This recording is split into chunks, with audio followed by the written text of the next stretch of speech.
শয়তানের অশ্লীলতার যে এজেন্ডার নিউ ভার্সন হচ্ছে LGBTQ নামের বিকৃত যৌনাচার। এটা যখন পৃথিবীর সব ধর্ম অপোজ করতে শুরু করেছে, নতুন যে লেটেস্ট ভার্সন আসছে সেটার নাম হচ্ছে ট্রান্সজেন্ডারিজম। ট্রান্সজেন্ডারিজম এইটার মতো ভাউতাবাজি আজ পর্যন্ত পৃথিবীতে দ্বিতীয় কিছু আবিষ্কার হয় নাই। ছেলেও না মেয়েও না, নেহি এদার নেহি ওদার, দারমিয়ান মে সদর বাদার। তাদের দাবি হচ্ছে মানুষের পরিচয়ের ক্ষেত্রে শরীর গুরুত্বপূর্ণ নয়, মন নাকি গুরুত্বপূর্ণ। মন যা চায় সেটাই নাকি সে। দেখতে কমপ্লিটলি 100% পুরুষ, পুরোপুরি সে পুরুষ, কিন্তু সে বলে আমি মনে মনে নারী।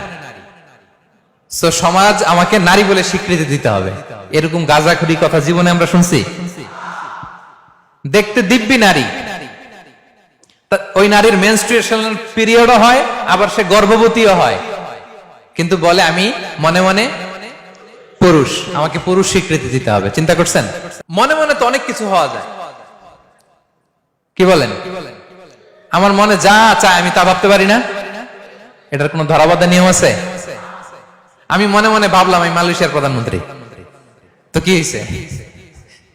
মনে মনে আমি ভাবলাম আমি সৌদি বাদশাহ, the king of Saudi Arabia, তো কি হয়েছে? মনে মনে আমি ইউনাইটেড স্টেটস অফ আমেরিকার প্রেসিডেন্ট, তো কি হয়েছে? এটার কোনো খাওয়া আছে? বাংলাদেশে আমরা যখন ছোট একটা গান খুব বাজতো, পাগল মন মন রে, মন কেন এত কথা বলে? মন অনেক কথাই বলবে, এটা শোনার সুযোগ আছে? কেন নাই? এর কারণ মানুষের মন বা কল্পনা এটা লাগামহীন একটা বিষয়, যেটাতে শয়তান নানান ফোন দিয়ে এটার উপর কন্ট্রোল করতে পারে। শয়তান আপনার চিন্তা, কল্পনা, ইমাজিনেশন এটার উপর নিয়ন্ত্রণ নিতে পারে এবং নেতিবাচক ভাবে এটাকে প্রভাবিত করতে পারে। খুব দ্রুত শয়তান এটাকে পরাস্ত করতে পারে, যদি না আপনার মন ওহির জ্ঞান দিয়ে আলোকিত হয়। যারা ওহির জ্ঞানে আলোকিত, এনলাইটেন্ড বাই দ্য রেভেলেশন, তার মনকে পরাস্ত করা এত সোজা না। এজন্য শয়তানের কাজ হচ্ছে আপনার মনের উপর নিয়ন্ত্রণ নেবে। আল্লাহ তাআলা বলছেন ওয়া যায়্যানা লাহুমুশ শাইতানু মা কানু ইয়ামালুন। তাদের এই খারাপ কাজগুলোকে শয়তান ডেকোরেট করে, বিউটিফাই করে, গ্লোরিফাই করে, সিগনিফাই করে আপনার সামনে উপস্থাপন করে। এটা শয়তানের কাজ। এবং এই আকৃতির বিকৃতি ঘটানো, এটা শয়তান আল্লাহকে চ্যালেঞ্জ দিয়েছিল। নাউযুবিল্লাহ মিন যালিক। শয়তান বলেছিল ওয়ালা আমুরান্নাহুম ফালা ইউগাইয়িরুন্না খালকাল্লাহ।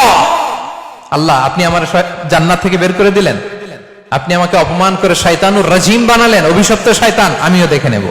ওয়ালা আমুরান্নাহুম, আমি আপনার বান্দাদেরকে আদেশ করব, ফালা ইউগাইয়িরুন্না খালকাল্লাহ, আপনার বান্দারা তাদের আকৃতি বিকৃতি করবে।